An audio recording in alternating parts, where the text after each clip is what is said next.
Hello प्यारे बच्चों, कैसे हैं आप सभी। आई होप आप सभी बहुत ही अच्छे होंगे।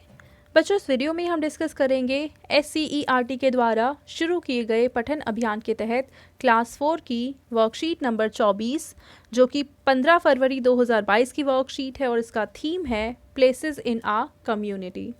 तो बच्चों, आप यहाँ अपना नाम लिखेंगे और यहाँ आप अपनी टीचर का नाम लिखेंगे। चलिए इस वर्कशीट को हम शुरू करते हैं। पहला प्रश्न है चित्र पहेली, जिसमें हमें दो चित्र दे रखे हैं, चित्र 1 और चित्र 2। हमें दोनों को ही बड़े ध्यान से देखना है और उन दोनों के बीच में किन्हीं 4 अंतर या फिर गलतियों को ढूंढना है। ठीक है बच्चों, तो देखिए, अगर हम दोनों ही चित्रों को ध्यान से देखते हैं तो पहला अंतर तो ये है कि यहाँ पे सिर्फ एक ब्लॉक बन रखा है, जबकि यहाँ पे 2 ब्लॉक बने हुए हैं। ठीक है, दूसरा अंतर आपको ये नज़र आएगा कि यहाँ पे सिर्फ एक पेज गिरा हुआ है, जबकि यहाँ पे 2 पेज गिरे हुए हैं। ठीक है, इसके बाद आप देखेंगे यहाँ पे देखिए पेंट नहीं गिरा हुआ है, जबकि यहाँ पे पेंट गिरा हुआ है। 3 अंतर हो चुके। चौथे अंतर में देख सकते हैं कि यहाँ पे एक छोटी सी बिंदी बना रखी है और यहाँ पे वो नहीं है। ठीक है, तो ये 4 अंतर हैं जो आप अपनी कॉपी में लिखेंगे। अगला प्रश्न है ईंटों की भट्टी। परमजीत बाहरी दिल्ली में रहता है। उसके घर के पास यानी नज़दीक ईंटों की भट्टियाँ हैं। ईंटों की भट्टियाँ मतलब ऐसी जगह जहाँ पे ईंट बनाई जाती है। ठीक है, ईंटों की भट्टियाँ ऐसे गर्म कक्ष होते हैं जहाँ पर मिट्टी से बनी ईंटों को पकाया जाता है और उन्हें ठोस और पक्का रूप दिया जाता है। परमजीत के पिताजी भी इन्हीं भट्टियों में ट्रक चालक का काम करते हैं, जो ईंटों को भट्टियों से विभिन्न जगह पहुंचाते हैं। तो परमजीत के जो पापा हैं वो इन भट्टियों में काम करते हैं और इन ईंटों को यहाँ से उठाकर कहीं दूसरी जगह पर ले जाने का काम करते हैं। अब देखो, हमसे पहला प्रश्न पूछा हुआ है कि अगर एक भट्टी में प्रतिदिन 960 ईंटें बनती हैं तो ऐसी 11 भट्टियों में कितनी ईंटें बनेंगी। तो बच्चों, ये निकालने के लिए हमें करना क्या पड़ेगा, 960 को हम गुणा कर देंगे 11 से। ठीक है, अब गुणा कैसे करेंगे, 960 लिखेंगे और फिर लिखेंगे 11 और इसको गुणा करेंगे। तो पहले तो ये संख्या ऐसे ही आ जाएगी। इसके बाद यहाँ पे या तो हम 0 लगाएंगे या फिर क्रॉस लगाएंगे और फिर वापस से यही संख्या रिपीट हो जाएगी। अब ये संख्या रिपीट क्यों हो रही है, क्योंकि एक ही संख्या को हम इससे गुणा कर रहे हैं और एक को किसी भी नंबर से गुणा करते हैं तो वो सेम रहता है। तो आंसर आ जाएगा 0, 6, 9 जमा में 6 आ जाएगा 15 का 5, हासिल 1 इधर आ जाएगा, 9 जमा में 1 आ जाएगा 10। इसका मतलब आंसर आ गया बच्चों 10,560 ईंट। ठीक है, तो ये हो गया पहला प्रश्न। दूसरा प्रश्न है कि एक सप्ताह में एक भट्टी में कितनी ईंटें बनती होंगी। एक हफ्ते में एक भट्टी में कितनी ईंटें बनती होंगी।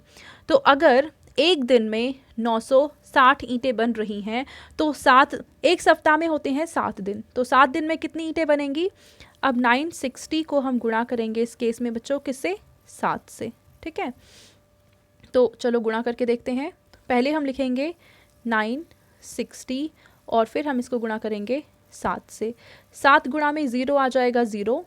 ठीक है, अब 7 को 6 से गुणा करेंगे तो आ जाएगा 42। 42 के लिए 2 हम यहाँ पे लिखेंगे और 4 ऊपर लिखेंगे। ठीक है, और 7 को 9 से गुणा करेंगे तो आ जाएगा 63। 63 में इस 4 को अगर हम जोड़ते हैं तो आ जाएगा 67। यानी सेकंड क्वेश्चन का आंसर आ जाएगा 6,720 ईंट। तीसरा प्रश्न है कि सभी 11 भट्टियों में एक सप्ताह में कितनी ईंटें बनती होंगी। तो बच्चों, अगर देखो, हमसे पूछा हुआ था एक दिन में बन रही हैं 960 ईंटें। ठीक है, और एक सप्ताह में बन रही हैं कितनी, 6,720 ईंट। तो हमें बताना है कि अगर एक भट्टी में 6,720 ईंटें बन रही हैं, इसका मतलब है कि 11 भट्टियों में कितनी बनेंगी। इस संख्या को हम 11 से गुणा करेंगे। ठीक है, अब 11 से गुणा करने का सिंपल तरीका है कि 6720 लिखेंगे, 0 लगाएंगे और वापस से 0, 2, 6, 7 इसी संख्या को रिपीट करेंगे।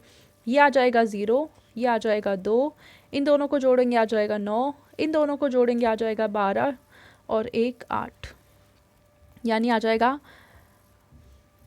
82920 ईंट।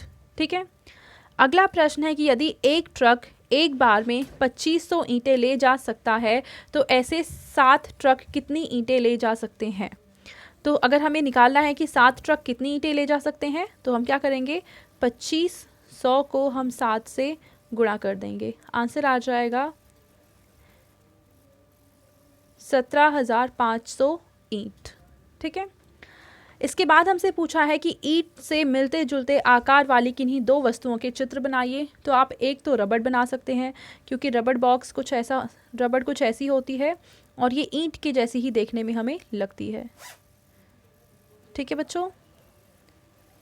और एक आप माचिस का बॉक्स भी बना सकते हैं। ये दोनों ही चीज़ें ईंट की आकृति जैसी होती हैं। ठीक है।